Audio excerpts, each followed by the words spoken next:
Well, good morning, everybody. Welcome to First Christian Church. We are super excited that you joined us this morning. This morning, we are finishing up our series on 2 Timothy, and we're going to jump into 2 Timothy chapter 4. But before we do that, I brought something this morning that only comes out at our house around Christmas time. And this is a game that we play every single Thanksgiving. We hope you had an awesome Thanksgiving. I know we did. This is Grinch Clue. Now, this game comes out, like I said, at our house only around Christmas time.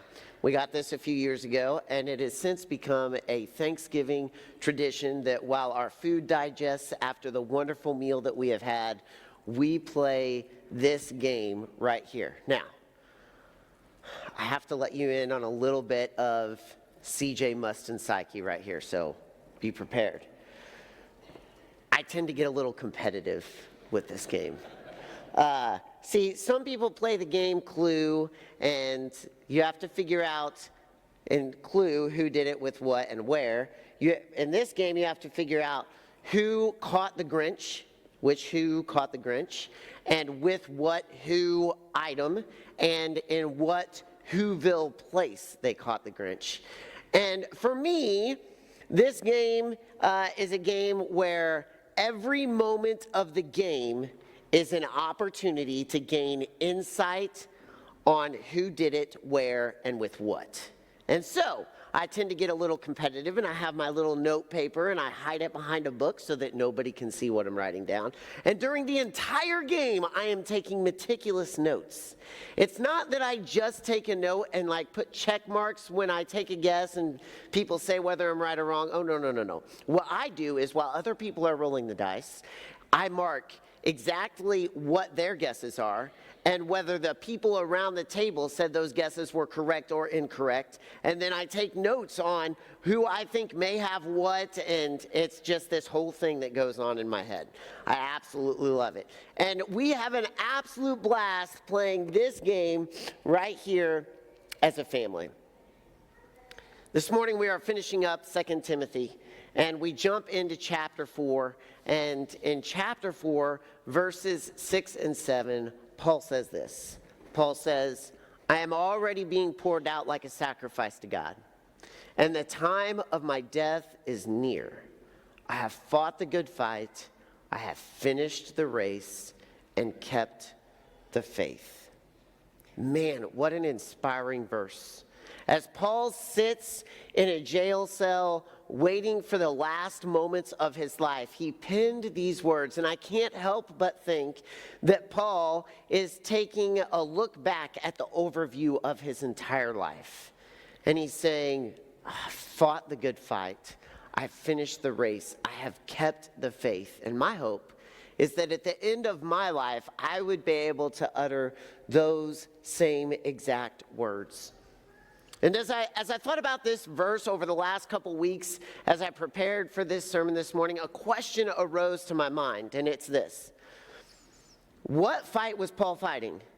What race was Paul running? Now, I know that seems like a very, very silly question because he says, I have fought the good fight, I've run the race, I've kept the faith. The fight and the race is about faith, right? But as I thought more about this, I thought, this question maybe is more valid than we think. And maybe a better way to ask this question is this. What faith was Paul fighting for? And what faith was Paul running the race for? What faith was Paul fighting for? And what faith was Paul running the race for? Now, again, you can answer that question and say, CJ, come on, this is crazy. It's faith in God, obviously, right? Paul is fighting the fight for a faith in God. He's running the race for his faith in God. But as you begin to look at Paul's life, you realize Paul lived two very different experiences of faith in God. Paul lived two very different experiences of his faith with God. Experience one was Paul's faith that encouraged following the rules. And we can find this in Philippians 3. Paul talks about his life from the time he was a young boy all the way up until he met Jesus on the road, which we'll talk about in here in just a minute. But he talks about how he grew up a Jew. He was Jesus' chosen people.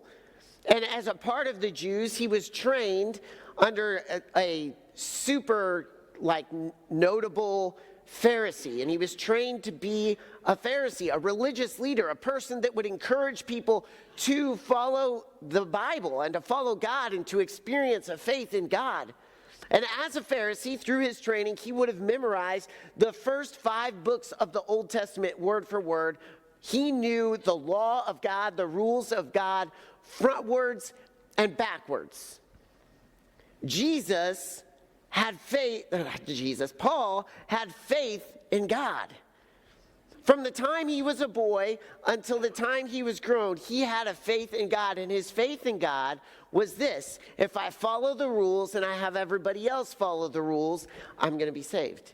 And so I'm going to do everything I possibly can to follow the rules and make sure that I'm following the law of God. And that's my expression of faith in God. And then Jesus showed up. And everything changed. And suddenly, Paul's experience in his own faith changed as well. You see, suddenly, Jesus shows up in Paul's life. And you may have heard this story before. Jesus shines a bright light on Paul on the road to Damascus. See, Paul had got the appropriate rules and regulations and papers to be able to go to this city and say, we're going to put these Jesus followers in jail. And here's why.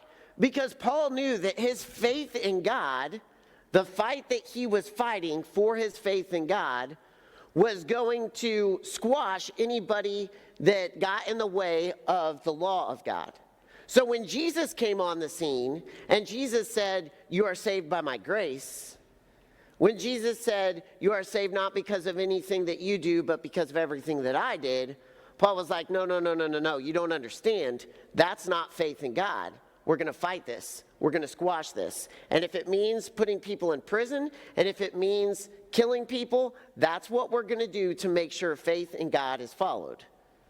And so we meet Paul in the New Testament fighting a fight for God. It's just that he's fighting against Jesus. And Jesus shows up in Paul's life on this road as he's on his way to the city of Damascus to say, Paul, why do you persecute me? And Paul says, Jesus, who are you? And Jesus says, I'm Jesus, the one that you're persecuting. And in that moment, everything changed for Paul. Now, granted, this transition, this change was not like overnight. Paul says later, as he recounts this story later in the New Testament, he says that he spent 3 years away from everybody, just talking to God, just figuring out what this new faith looked like. And here's what I'm convinced of. What I am convinced of is this: that when Jesus met Paul on the road, and when Paul talked with God over the next 3 years, God said, Paul, what if you're fighting the wrong fight? What if there's a better fight to fight? What if there is a better race to run? What if you're fighting the wrong fight? See, when I play Grinch Clue with my family, there are some times that I fight the wrong fight. I'm just going to be honest with you guys.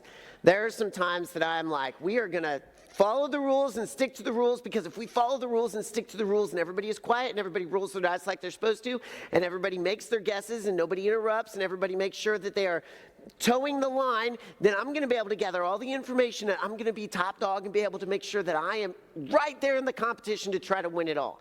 And I'm all about the rules and making sure that everybody is doing exactly what they're supposed to do. That's one experience I have with Grinch Clue, and there are times that I have that experience while playing with my family. But there are times that I need to remind myself as I'm having that experience, there's another experience that I have when I play this game. There's this experience where I get to spend time with my family, and there's laughter, and there's connection, and there's relationships, and there's enjoyment, and there's fun. And there's this experience where I'm expressing to my family that they are loved and valued, and I think they are so much fun to be around. Now, granted, when we have this experience, the second experience with Grinch Clue, the rules still apply. You still have to play the game, but the fight is not about the rules. The fight is about the relationships. Those are two very different experiences. Rules still apply, but the fight is not about the law. It's not about the rules. The fight is about the relationships. When Jesus spoke to Paul on that day, Jesus expressed, there is a better fight to fight. There is a better race to run. You can fight for the rules, or you can fight for the relationships. And see, a lot of times, here's what I think. I think that Paul grew up living by the rules. And he recognized that if he could live by the rules and he could encourage other people to live by the rules, that faith in God would be something that would grant him a pleasure from God. God would be pleased with Paul if he followed the rules and he encouraged others to follow the rules. He would find value and he would earn value if he could follow the rules and he could encourage others to follow the rules as well. And at its core, if you boil everything down in this life, here's what I am convinced of. We as humans desire that we would be valuable and be loved. Think about it. In your relationships, you want to know you're loved and you're valuable. In your workplaces, you want to know that you are loved and you are valuable. With your family, you want to know that you are loved and you are valuable.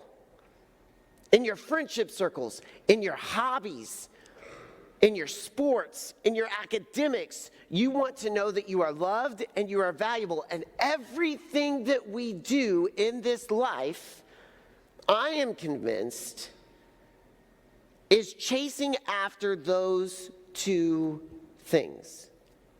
And for Paul, this first experience that he had in his faith was all about chasing those things from God. And if we're honest, sometimes we get caught in this way of thinking as well. We get caught in this way of thinking that God is going to be pleased with me. God is going to love me if I make sure that I'm doing everything right. God is going to find me valuable if I make sure that I am following all the rules. And if I can get other people around me to follow the rules as well, well, that's just an extra bonus. God is going to be like, you were here, let's kick it up a notch, now you're here. But what if there's a better fight to fight? For ourselves and for others. You see, we tend to chase our value based on how well we are doing. But the truth is, your value and how much you are loved was not, is not, and was never dependent on your ability to follow the rules. Your value and how much you are loved is not and was never dependent on your ability to follow the rules. God's pleasure in you and your value is and always has been based on what God says about you. And God says this: you are so loved. And you are so valuable. You see, our value and our love is not determined by what we do and how well we follow the rules and how well we make sure that we are, tacking off all of the check marks and making sure that we are doing all the right stuff. Our love and our value is not based on that. Our love and our value is simply based on the fact that when God looks at us in the face, his heart melts and he just says, oh my goodness, you are so loved. And so when Paul says, I have fought the good fight, I have finished the race, I have kept the faith, I wonder, which experience of faith is he talking about? I think Paul gives us a clue to that in Ephesians chapter 2, verses 8 and 9. He says this. He says, you are saved by God's grace because of your faith. This salvation is God's gift. It's not something that you possessed. It's not something you did that you can be proud of.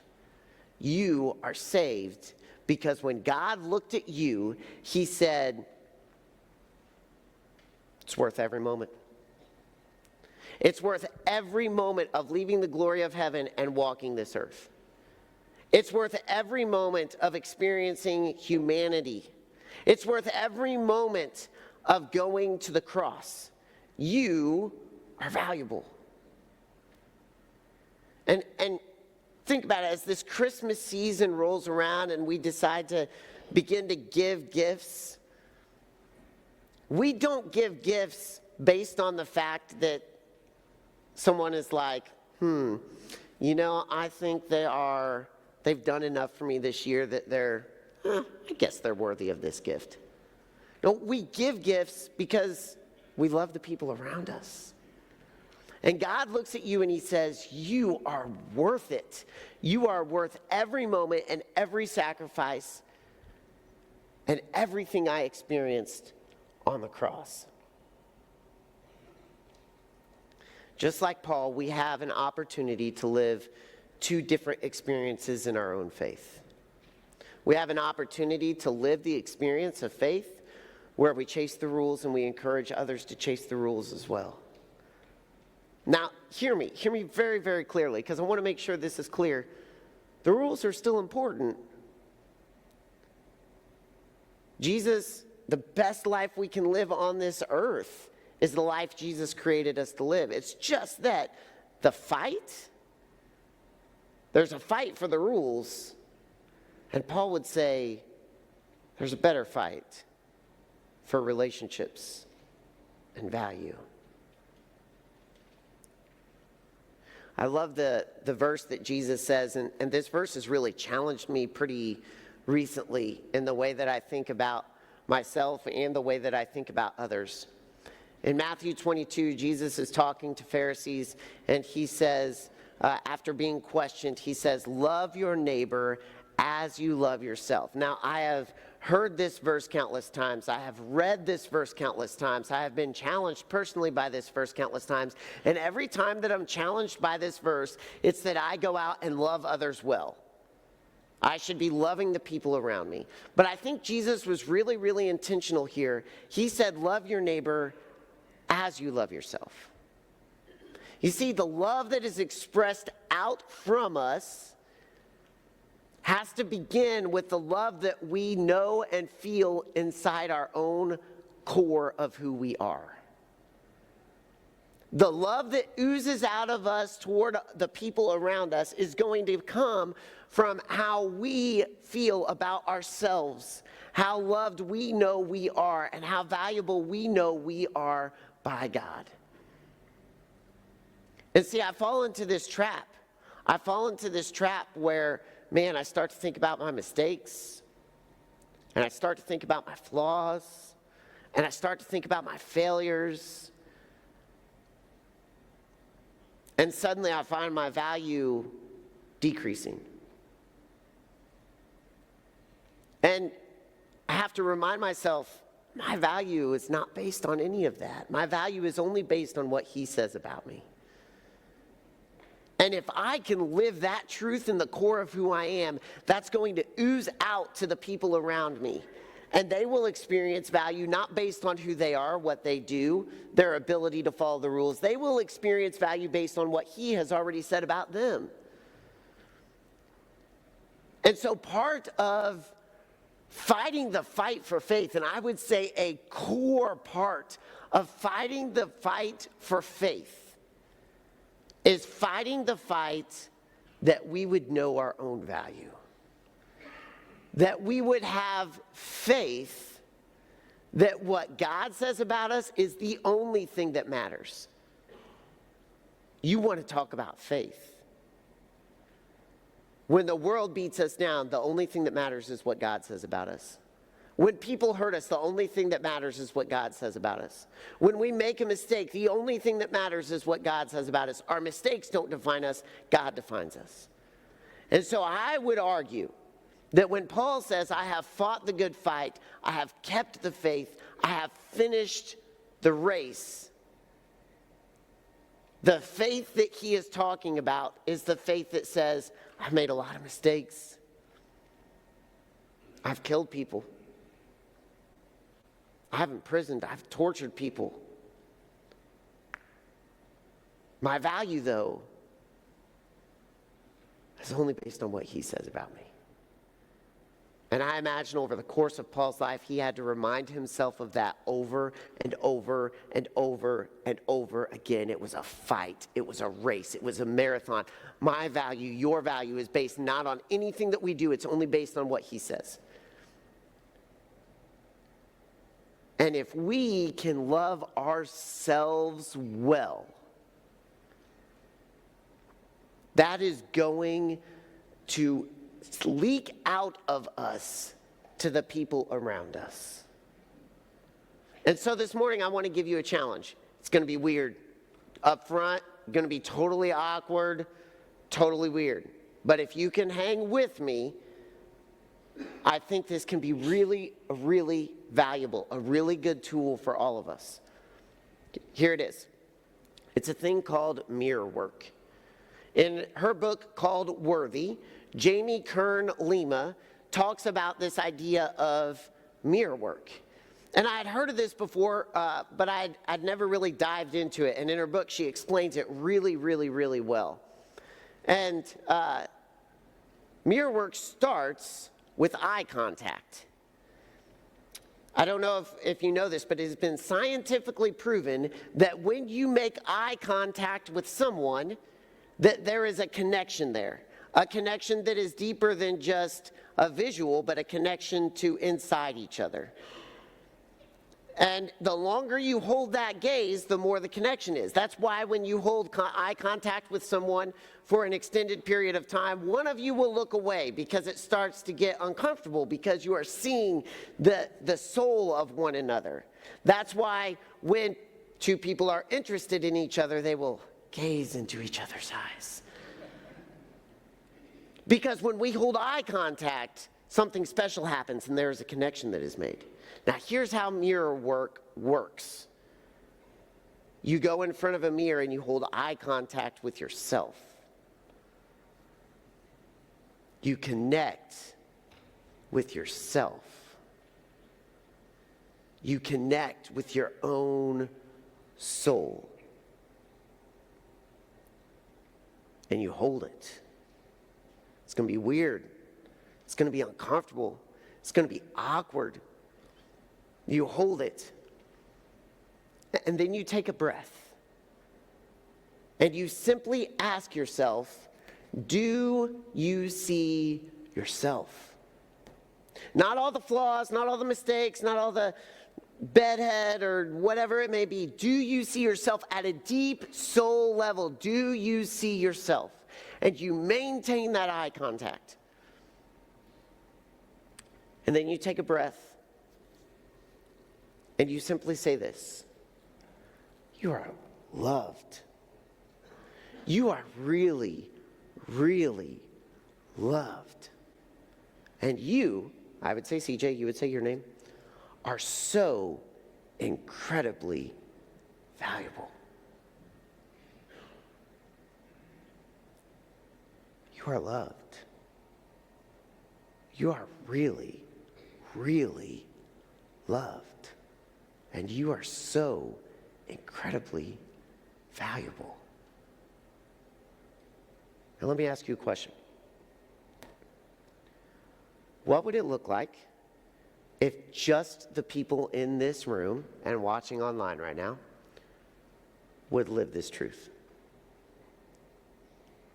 What if we began to really recognize how truly loved and valuable we are by God?